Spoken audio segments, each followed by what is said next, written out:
Item ಯಾವುದೇ ಇರಲಿ try ಮಾಡಿ ಆಚಿ ಚಿಕನ್ ಮಸಾಲಾ. ರಾಜ್ಯದ ಗ್ಯಾರಂಟಿ ಫಲಾನುಭವಿಗಳಿಗೆ ಬಿಗ್ ಶಾಕ್ ಎದುರಾಗಿದೆ. ಗ್ಯಾರಂಟಿ ಯೋಜನೆ ಪಡಿತಾ ಇರೋರೆ ಸ್ವಲ್ಪ ಈ ಸುದ್ದಿಯನ್ನ ನೋಡಿ. ಗ್ಯಾರಂಟಿ ಯೋಜನೆಗಳಿಗೆ ಇನ್ನು ಮುಂದೆ ಬೀಳುತ್ತೆ ಕತ್ತರಿ ಅಂತ ಹೇಳಲಾಗ್ತಾ ಇದೆ.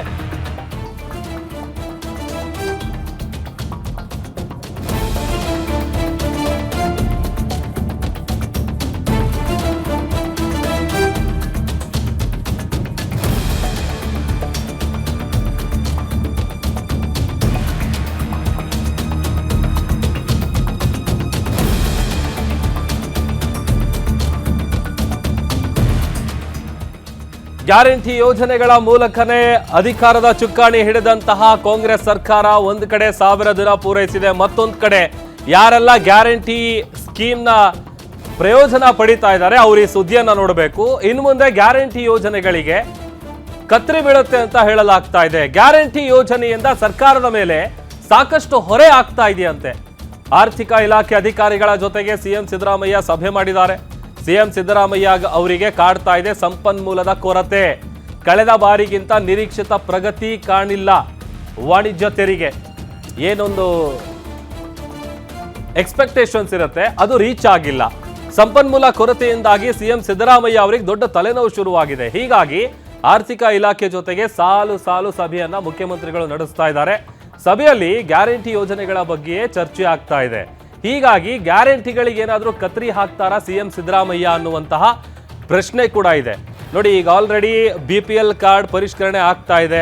ಅಂದರೆ ಯಾರ್ಯಾರು ಫೇಕ್ ಡಾಕ್ಯುಮೆಂಟ್ಸ್ಗಳನ್ನು ಕೊಟ್ಟು BPL ಕಾರ್ಡ್ಗಳನ್ನು ಪಡ್ಕೊಂಡಿದ್ದಾರೆ ಅದನ್ನು ಫಿಲ್ಟರ್ ಮಾಡುವಂಥ ಕೆಲಸವನ್ನು ಸರ್ಕಾರ ಮಾಡ್ತಾ ಇದೆ. ಈಗ ಆಲ್ರೆಡಿ ಭಾಳಷ್ಟು ಲಕ್ಷಾಂತರ BPL ಕಾರ್ಡ್ಗಳು ಕೂಡ ಕ್ಯಾನ್ಸಲ್ ಆಗಿದೆ. ಯಾರ್ಯಾರು IT ರಿಟರ್ನ್ ಫೈಲ್ ಮಾಡ್ತಿರ್ತಾರೆ ಅಥವಾ ಫೇಕ್ ಡಾಕ್ಯುಮೆಂಟ್ಸ್ಗಳನ್ನು ಕೊಟ್ಟಿರ್ತಾರೆ. ಒಂದು ಈಗ BPL ಕಾರ್ಡು ಅವರಿಗೆ BPL ಕಾರ್ಡ್ ಹೋಯ್ತು ಅಂತ ಅಂದರೆ ಅಲ್ಲಿಗೆ ಅರ್ಧಕ್ಕರ್ಧ ಅವರಿಗೆ ಗ್ಯಾರಂಟಿ ಸ್ಕೀಮ್ಗಳು ಏನು ಸಿಗ್ತಾ ಇತ್ತು ಅದೆಲ್ಲವೂ ಕೂಡ ಕಡಿತ ಆಗುತ್ತೆ. ಹೀಗಾಗಿ ಒಂದು ಕಡೆ ಸರ್ಕಾರಕ್ಕೆ ಆರ್ಥಿಕವಾಗಿ ಸಿಕ್ಕಾಪಟ್ಟೆ ಹೊರೆ ಜಾಸ್ತಿ ಆಗ್ತಾ ಇದೆ. ಅದೇ ವಿಚಾರಕ್ಕೆ ಸಂಬಂಧಪಟ್ಟಂತೆ ಈಗ ಅಧಿಕಾರಿಗಳ ಜೊತೆಗೆ ಸಿಎಂ ಸಿದ್ದರಾಮಯ್ಯ ಅವರು ಸಾಲು ಸಾಲು ಸಭೆಗಳನ್ನು ನಡೆಸ್ತಾ ಇದ್ದಾರೆ. ಸಹಜವಾಗಿ ಗ್ಯಾರಂಟಿಗಳಿಗೆ ಏನಾದರೂ ಕತ್ರಿ ಹಾಕ್ತಾರಾ ಮುಖ್ಯಮಂತ್ರಿಗಳು ಅನ್ನುವಂಥ ಪ್ರಶ್ನೆ ಕೂಡ ಇದೆ.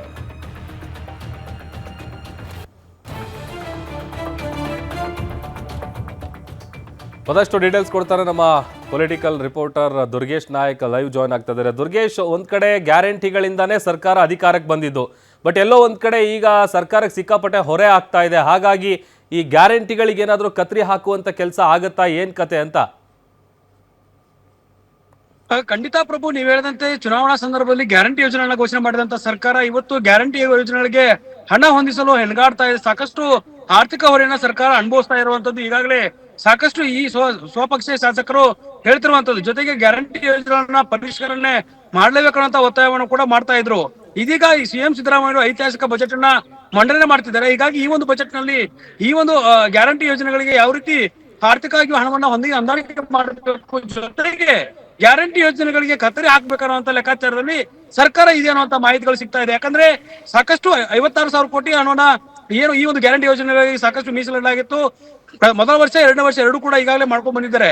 ಆದ್ರೆ ಈಗ ಈ ವರ್ಷ ಆಗಿರುವಂತ ಆರ್ಥಿಕ ಆದಾಯ ತೆರಿಗೆಯಲ್ಲಿ ಯಾವ ರೀತಿಯಾದಂತಹ ಬದಲಾವಣೆಗಳಾಗಿದೆ ಮತ್ತು ಈ ಸಂಪನ್ಮೂಲದ ಸಂಗ್ರಹ ಯಾವ ರೀತಿ ಆಗಿದೆ ಅನ್ನುವಂಥದ್ದು ಇಲ್ಲಿ ಬಹಳ ಮುಖ್ಯ ಆಗುತ್ತೆ. ವಾಣಿಜ್ಯ ಸಂಪನ್ಮೂಲ ಸಂಗ್ರಹದಲ್ಲಿ 10,000 ಕೋಟಿಗೂ ಹೆಚ್ಚು ಕೂಡ ಕೊರತೆ ಕಾಣ್ತಾ ಇದೆ. ಜೊತೆಗೆ ಆದಾಯ ಏನು ಮುದ್ರಾ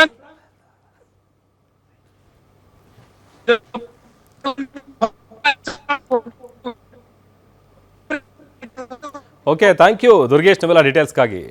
ನಿಮ್ಮೂರಿನಿಂದ ವಿಶ್ವ ಮಟ್ಟದವರೆಗೆ ರಾಜಕೀಯ, ಸಿನಿಮಾ, ಸ್ಪೋರ್ಟ್ಸ್ ಯಾವ ಸುದ್ದಿಯೂ ಮಿಸ್ ಆಗಲ್ಲ. ಬರೀ ಸುದ್ದಿಯಷ್ಟೇ ಅಲ್ಲ, ಜೊತೆಯಲ್ಲೇ ಇರುತ್ತೆ ವಿಶ್ಲೇಷಣೆ. ಗ್ಯಾರಂಟಿ ನ್ಯೂಸ್ ನ ಸಬ್ಸ್ಕ್ರೈಬ್ ಮಾಡಿ, ಫಾಲೋ ಮಾಡಿ, ಕ್ಷಣ ಕ್ಷಣದ ಅಪ್ಡೇಟ್ಸ್ ಪಡೆಯಿರಿ.